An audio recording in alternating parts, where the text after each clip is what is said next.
Hey guys, this is Daniel Funke from the International Fact-Checking Network at Poynter. Today is the last episode in this series of Check It, and in honor of the occasion, we're talking to fact-checkers around the world for their advice on how to start a new fact-checking project.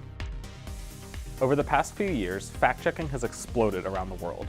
According to the Duke Reporters Lab, about 150 projects are currently operating in countries spanning from the US to the Philippines. But to get a project off the ground, it takes more than just an idea and a website. Here are 10 of the world's leading fact-checkers with tips for how to create and sustain a successful fact-checking project, filmed at the Global Fact-Checking Summit in Rome this summer.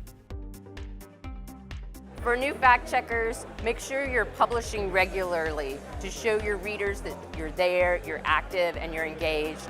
And make sure what you publish is as good as you can make it. You don't want to make any mistakes. You want to gain credibility and trust from the very beginning. My biggest advice is always go for transparency. You need to be totally transparent about your sources, about your way of reasoning, about what you are writing and why. Don't get into gotcha fact checks.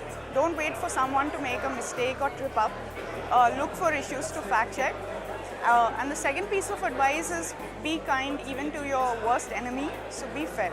Contrary to what people say, fact-checking is fun, and to make it more serious and worth it, you should stick to the truth and be courageous and never give up on making the politicians accountable and informing the public.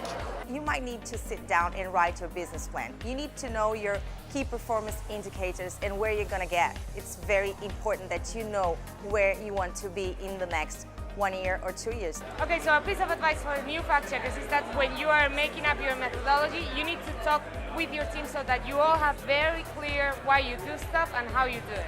So if you're going to do a fact check, you really need to ask two questions.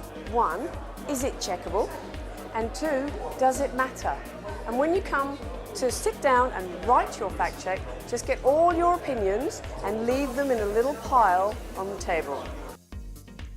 That's all for now, but you can get more fact-checking tips at bit.ly/IFCN tips. And check out the rest of our YouTube playlist for all 8 quick tutorials to help make you a better fact-checker.